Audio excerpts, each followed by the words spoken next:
Hello दोस्तों, एक बार फिर स्वागत है आपका अपने यूट्यूब चैनल श्री एकेडमी पे, जहां पर आप एमपीजी की सिर्फ पढ़ती नहीं है, याद भी करते हैं। तो दोस्तों, मैं आपके लिए लेकर आई हूं एमसीक्यू की सीरीज, जिसमें हम मध्य प्रदेश जीके के सभी क्वेश्चन आंसर पढ़ेंगे, जिसमें हमारे पीवाईक्यूज भी शामिल होंगे, यानी जो प्रीवियस ईयर के क्वेश्चन पेपर हैं वो भी शामिल होंगे।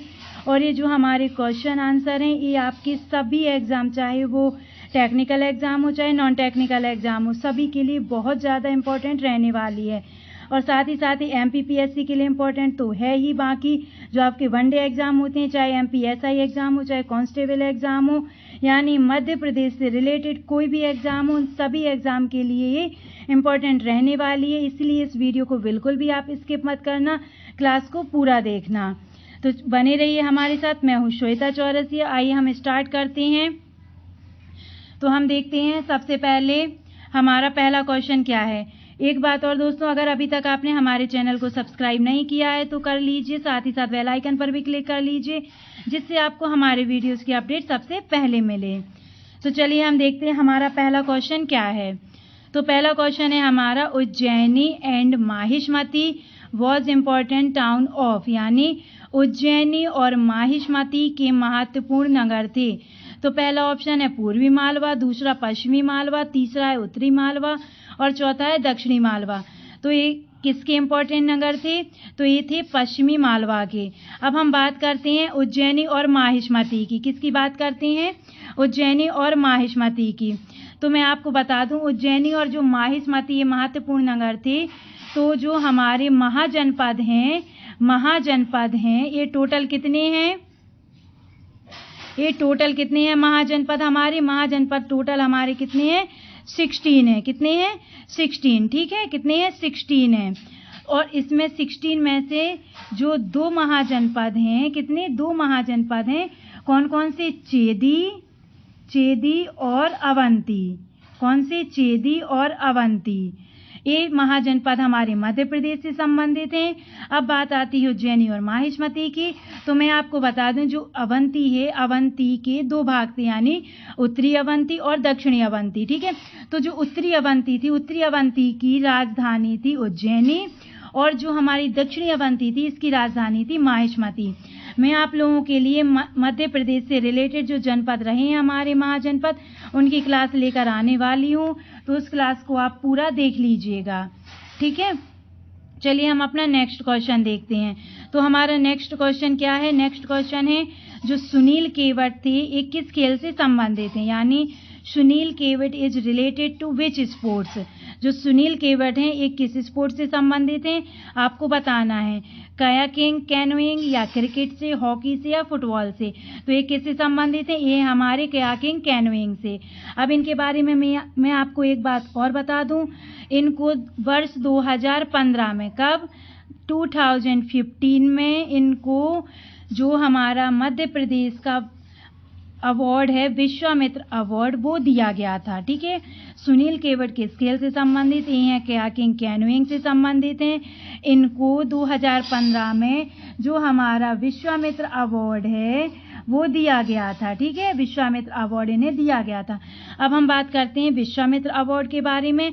तो ये मध्य प्रदेश का वार्षिक खेल पुरस्कार है। ठीक है, यानी ईयरली ये पुरस्कार दिया जाता है। और ये किसको दिया जाता है? इसका भी क्वेश्चन एग्जाम में बन जाता है कि विश्वामित्र पुरस्कार खिलाड़ियों को दिया जाता है या खेल प्रशिक्षकों को दिया जाता है। तो जो आपके प्लेयर्स होते हैं, उनको जो ट्रेनिंग देती है, यानी जो खेल प्रशिक्षक होते हैं, उनको विश्वामित्र अवार्ड ये दिया जाता है। आपको याद रखना है। ठीक है, अब हम देखते हैं नेक्स्ट क्वेश्चन। हमारा नेक्स्ट क्वेश्चन क्या कहता है? ठीक है, तो नेक्स्ट क्वेश्चन है हमारा, रानी दुर्गावती संग्रहालय किस नगर में स्थित है? आपको बताना है, in which city is the Rani Durgavati museum situated. ठीक है, तो भोपाल, जबलपुर, मंदसौर या खरगोन। तो इसका राइट आंसर क्या है? इसका राइट आंसर है जबलपुर। क्या है राइट आंसर इसका? आपको याद रखना है जबलपुर। अब चलिए हम पढ़ लेते हैं रानी दुर्गावती जी के बारे में कुछ फैक्ट्स। तो मैं आपको बता दूं, जो रानी दुर्गावती जी थी, ये जो महोबा के राजा, कहाँ के? महोबा के राजा थे। कौन? चंदेल। ठीक है, तो चंदेल वंश की ये पुत्री थी। जो रानी दुर्गावती थी, ये जो महोबा के चंदेल वंश हैं, उनकी ये कौन थी? उनकी ये पुत्री थी, आपको याद रखना है। अब बात आती है ये पुत्रवधू किसकी थी, यानी ये कहाँ की रानी थी? तो आपको याद रखना है जो हमारा गोंडवाना लैंड है यानी गोंड साम्राज्य है, उसकी ये रानी थी। किसकी? जो हमारा गोंड साम्राज्य है उसकी ये रानी थी, आपको याद रखना है, ठीक है। अब एक सबसे ऐतिहासिक लड़ाई की बात की जाती है, तो ऐतिहासिक लड़ाई की बात की जाती है तो इनने किसका सामना किया था? इनने मुगलों का सामना किया था। यह क्वेश्चन एग्जाम में बन सकता है। रानी दुर्गावती ने किसके सेनापति से युद्ध किया था? तो आप बता सकते हैं जो हमारे अकबर थे उनके सेनापति से उन्हें युद्ध किया था। किसके? अकबर के। मुगल शासक जो अकबर थे उनके सेनापति से इन्हें युद्ध किया था। अब उनके सेनापति का नाम क्या था? तो आपको याद रखना है उस सेनापति का नाम क्या था? उस सेनापति का नाम था आशफ खान। क्या था? आशफ खान, आपको याद रखना है। इसके हम अदर फैक्ट की बात करें तो अदर फैक्ट में हम देखते हैं कि जो आशफ खान था यानी रानी दुर्गावती और आशफ खान के बीच युद्ध कहाँ पर हुआ? तो ये युद्ध कहाँ पर होता है? आपको याद रखना है ये युद्ध होता है बरेला, ठीक है। कहाँ? बरेला, मतलब जबलपुर जिले के पास एक स्थान है, एक गांव है, एक प्लेस है, उस स्थान का नाम क्या है? बरेला है, जहां पर आशफ खान यानी जो अकबर का सेनापति था और रानी दुर्गावती के बीच युद्ध हुआ था, आपको याद रखना। और यहीं बरेला में रानी दुर्गावती की समाधि भी स्थित है, आपको याद रखना है, ठीक है। अब बात करते हैं हम नेक्स्ट क्वेश्चन की। तो जो नेक्स्ट क्वेश्चन है, भारत में न्यूज प्रिंट कारखाना कहाँ है? यानी news print factory in India is at, ठीक है। तो ये कहाँ पर है? नेपानगर में। अब बात आती है जो हमारा नेपानगर है, ये नेपानगर किस डिस्ट्रिक्ट में, एमपी के डिस्ट्रिक्ट स्थित है? तो आपको याद रखना है जो हमारा बुरहानपुर है, मध्य प्रदेश का सबसे दक्षिणी जिला जो है बुरहानपुर, वहां पर नेपानगर स्थित है। इससे क्वेश्चन बन सकता है। और नेपानगर में भारत की न्यूज प्रिंट कारखाना है, आपको ये याद रखना है, ठीक है। बाकी जब हम डिस्ट्रिक्ट से रिलेटेड सीरीज पढ़ेंगे उसमें हम सारे जिलों के बारे में बहुत अच्छे से पढ़ेंगे, सब कुछ बहुत अच्छे से कवर करेंगे। अब क्वेश्चन आता है साकेत रामायण कला संग्रहालय निम्न में से कहाँ पर स्थित? यानी where is the Saket Ramayan Kala Sangrahalaya situated, ठीक है। तो ये कहाँ पर है? आपके ये ओरछा में। कहाँ पर? ओरछा में। अब बात आती है प्रेजेंट में। जो ओरछा है ये किस जिले में आता है? प्रेजेंट में आपको याद रखना है जो ओरछा है ये प्रेजेंट में किस जिले में है? तो पहले तो ये आता था आपका टीकमगढ़ जिले में, लेकिन वर्तमान में ये कहाँ पर है? ये आता है निवाड़ी जिले में, आपको याद रखना है, ठीक है। अब इसके आगे हम और बात करते हैं नेक्स्ट क्वेश्चन की अगर हम बात करें तो हमारा नेक्स्ट क्वेश्चन क्या कहता है? फैन वन्य जीव अभ्यारण्य किस जिले में स्थित है? यानी जो फैन वाइल्ड सेंचुरी है fan wild life sanctuary is located in which district, ठीक है। आपको बताना है कि जो फैन वन्य जीव अभ्यारण्य किस जिले में स्थित है? मंडला, झाबुआ, जबलपुर, धार, कहाँ पर स्थित है? तो ये स्थित है आपकी मंडला जिले में, आपको याद रखना है, ठीक है। अब बात आती है वेयर इज द गजरथ महोत्सव सेलिब्रेटेड? जो गजरथ महोत्सव है वो कहाँ पर मनाया जाता है? मध्य प्रदेश के जिले में, ठीक है। वेयर इज द गजरथ महोत्सव सेलिब्रेटेड, आपको बताना है, ठीक है। अगर अभी तक आपने हमारे चैनल को सब्सक्राइब नहीं किया है तो कर लीजिए, साथ ही साथ वीडियो को लाइक करना मत भूलिए। अब हम बात कर रहे थे गजरथ महोत्सव मध्य प्रदेश की किस जिले में मनाया जाता है? तो आपको याद रखना है ये मध्य प्रदेश के गुना जिले में मनाया जाता है। कहाँ पर? गुना जिले में मनाया जाता है, आपको याद रखना है, ठीक है। अब नेक्स्ट क्वेश्चन हम देखें माही परियोजना किस जिले में स्थित है? कौन सी? माही परियोजना। तो जो हमारी नदियों की सीरीज रहेगी, नदियों की क्लास हम स्टार्ट करेंगे, उसमें हम सभी नदियों को बहुत अच्छे से पढ़ेंगे, चाहे वो छोटी नदियाँ हो चाहे वो बड़ी नदियाँ हैं। इसलिए आप हमारे साथ बने रहिए कंटिन्यू, आपको बहुत अच्छा डाटा मिलने वाला है, बहुत अच्छी इन्फॉर्मेशन मिलने वाली है, क्योंकि जो हमारे नोट्स होते हैं वो मैं किसी कोचिंग के या किसी एक बुक से रिलेटेड नहीं होते हैं। मैं आप लोगों के लिए डाटा बहुत सारी बुक, चाहे वो महावीर पब्लिकेशन हो, चाहे आपका पुणेकर हो, चाहे मध्य प्रदेश हिंदी ग्रंथ अकादमी हो यानी ज्ञान संपदा हो, सारी बुक से रिलेट करके मैं आपके लिए डाटा लाती हूँ, क्योंकि मेरा उद्देश्य है आपको सिखाना और एग्जाम में कोई भी क्वेश्चन आपके गलत ना हो, ठीक है। चलिए तो अब हम देखते हैं माही परियोजना किस जिले में स्थित है। Mahi project is in which district, तो हम देखते हैं कहाँ पर है, धार जिले में। अब हम बात कर लेते हैं थोड़ी सी माही परियोजना के बारे में। तो मैं आपको बता दूं जो माही परियोजना है ये कब निर्मित हुई थी, तो ये हुई थी यानी कब एस्टेब्लिश हुई थी, तो ये हुई थी 1972 यानी 1972 में। ये कहाँ पर स्थित है या किस, कभी कभी क्वेश्चन बन जाता है किन दो राज्यों के बीच स्थित है, तो आपको याद रखना है जो हमारा राजस्थान है और जो हमारा मध्य प्रदेश है, इन दोनों राज्यों की सीमा पर स्थित है ये, ठीक है। लेकिन अब बात आती है माही नदी के बारे में, चलो हम थोड़ी सी बात कर लेते हैं। तो जो हमारी माही नदी है ये किस जिले से होकर गुजरती है, किस जिले में इसका उद्गम स्थल है, तो आपको याद रखना है धार में। अब क्वेश्चन कभी कभी बन जाता है धार में कहाँ पर है, तो आपको याद रखना है जो हमारा सरदारपुर है, क्या सरदारपुर, ठीक है, वहां पर एक गांव है, मतलब जो सरदारपुर है वो गांव है किस जिले में, धार जिले में। वहां से ये माही नदी निकलती है। अब माही नदी किन 3 राज्यों से होकर गुजरती है, तो आपको याद रखना है हमारा एमपी हो गया, राजस्थान हो गया और जो गुजरात है, ठीक है, इन 3 राज्यों से।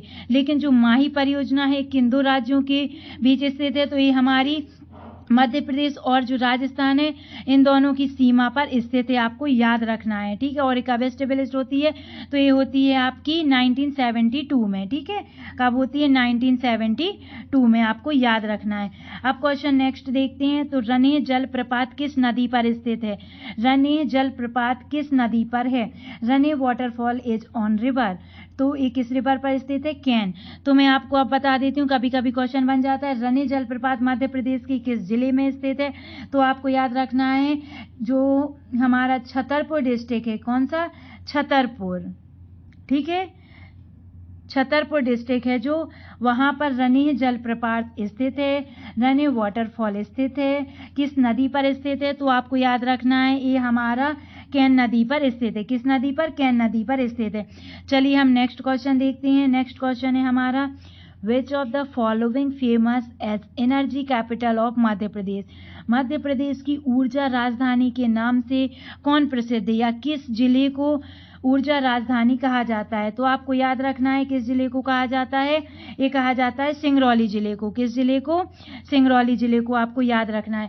जो हमने मध्य प्रदेश का सामान्य परिचय पढ़ा था उसमें हमने सब कुछ सारे फैक्ट बहुत अच्छे से कवर किए हैं, जितने 1 लाइनर फैक्ट एमपी के सामान्य परिचय से बन सकते थे वो सब कवर किए, आप जाकर वो क्लास जरूर देख लीजिए, ठीक है। अब हम नेक्स्ट क्वेश्चन की बात करते हैं।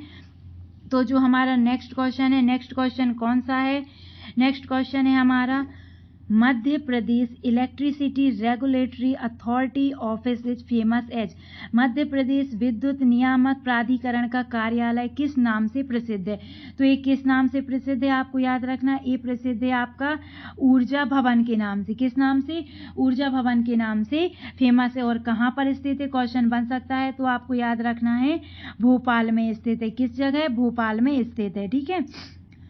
मध्य प्रदेश विद्युत नियामक प्राधिकरण का कार्यालय किस नाम से जाना जाता है, तो ऊर्जा भवन के नाम से, किस जिले में स्थित है, तो आपको याद रखना है ये हमारा भोपाल डिस्ट्रिक्ट में स्थित है। अब हम बात करते हैं नेक्स्ट क्वेश्चन की। नेक्स्ट क्वेश्चन हमारा क्या है, तो नेक्स्ट क्वेश्चन है निम्न में से कौन सा नगर राष्ट्रीय राजमार्ग 3 पर स्थित नहीं है, which one is not located on national highway 3, ठीक है, sorry, which one is not located on national highway 3 NH3, कौन सा नगर राष्ट्रीय राजमार्ग 3 पर स्थित नहीं है, आपको ही बताना, इंदौर, शिवपुरी, झांसी, ग्वालियर, तो आपको याद रखना है कौन सा नहीं है, झांसी, कौन सा, झांसी, आपको याद रखना है झांसी, ठीक है। अब हम बात करते हैं नेक्स्ट क्वेश्चन की। तो नेक्स्ट क्वेश्चन है हमारा which of the following city is famous as manganese capital of Madhya Pradesh, कौन सा शहर मध्य प्रदेश की मैग्नीज राजधानी के रूप में प्रसिद्ध है, बालाघाट, सिंगरौली, सीधी, अनूपपुर। तो हम देखते हैं कौन सी मतलब किस जिले को अपन मैग्नीज राजधानी बोलते हैं मध्य प्रदेश की, तो ये बोलते हैं बालाघाट की। चलिए अब हम बात कर लेते हैं बालाघाट के बारे में थोड़ी सी।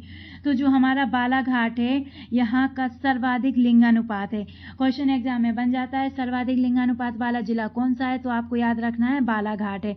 सिंगरौली हमने देखा ही है, सिंगरौली हमारा सबसे पूर्वी जिला है। क्या है? सबसे पूर्वी जिला है। साथ ही साथ ऊर्जा राजधानी है, हमने सीखा। सीधी जो है हमारी, सीधी से अलग होकर सिंगरौली नया जिला बनता है, आपको याद रखना है। ठीक है, अब हम बात करते हैं नेक्स्ट क्वेश्चन की। तो हमारा नेक्स्ट क्वेश्चन क्या है? नेक्स्ट क्वेश्चन हम देखते हैं। तो नेक्स्ट क्वेश्चन है हमारा, मध्य प्रदेश में सर्वप्रथम मसाला पार्क कहाँ स्थापित किया गया है? मध्य प्रदेश में सर्वप्रथम मसाला पार्क कहाँ स्थापित किया गया है, आपको याद रखना है। Where was the first spice park of Madhya Pradesh established? तो ये आपको कहाँ पर है? आपको तो ये है आपकी छिंदवाड़ा जिले में। किस जिले में? छिंदवाड़ा जिले में। अब चलिए हम बात कर लेते हैं छिंदवाड़ा जिले के बारे में। तो जो छिंदवाड़ा जिला है ये क्षेत्रफल के अकॉर्डिंग मध्य प्रदेश का सबसे बड़ा जिला है। किसके अकॉर्डिंग? क्षेत्रफल में मध्य प्रदेश का सबसे बड़ा जिला कौन सा है? छिंदवाड़ा है, आपको याद रखना है। ठीक है, अब हम देखते हैं नेक्स्ट क्वेश्चन। तो हमारा नेक्स्ट क्वेश्चन क्या कहता है? Who was the first Lokayukta of Madhya Pradesh? Madhya Pradesh के प्रथम लोकायुक्त कौन थे? तो आपको याद रखना है कौन थे? ये पीबी दीक्षित जी थे। कौन थे? पीबी दीक्षित जी थे, आपको याद रखना है कौन थे? पीबी दीक्षित जी। अब क्वेश्चन आता है, in which year was the 51st district Agar Malwa form? 51 जिला अगर मालवा किस वर्ष में बनाया गया था? मध्य प्रदेश का 51वां जिला जो अगर मालवा है ये किस वर्ष बनाया गया था? तो आपको याद रखना है कब बनाया गया था? 2013 में। कब? 2013 में मध्य प्रदेश का कौन सा 51वां जिला बना था, आपको याद रखना है। ठीक है, अब चलिए हम नेक्स्ट क्वेश्चन देख लेते हैं। इसके आगे अब हम कल पढ़ते हैं, मतलब कल हमारी जो सीरीज रहेगी दोस्तों, जो हमारी क्लास रहेगी वो होगी क्लास हमारी मध्य प्रदेश के महाजनपद, यानी जो महाजनपद काल है उसको हम बहुत अच्छे से पढ़ेंगे। यानी चेदी, अवंती के भी जो 2 पार्ट थे, यानी मध्य प्रदेश से संबंधित जितने भी महत्वपूर्ण तथ्य बन सकते हैं उन सभी को हम महाजनपद काल में बहुत अच्छे से पढ़ेंगे। तब तक आप बने रहिए हमारे साथ, और आई होप आपको हमारी आज की क्लास पूरी समझ में आ गई होगी, क्योंकि कहने को तो सिर्फ 8 से 10 क्वेश्चन थे, लेकिन हमने इनको बहुत डिटेल से बहुत अच्छे से पढ़ा है, क्योंकि हमने इसके सारे जो अदर फैक्ट बन सकते थे उन सबको बहुत अच्छे से देखा है, आपको समझ भी आ गए होंगे। तो अब चलिए, अब कल हम मिलते हैं आपसे अगली क्लास में, जिसमें हम पढ़ेंगे महाजनपद काल के बारे में। तब तक के लिए आप खुश रहिए, स्वस्थ रहिए और पढ़ाई करते रहिए। नमस्कार दोस्तों, बाय बाय।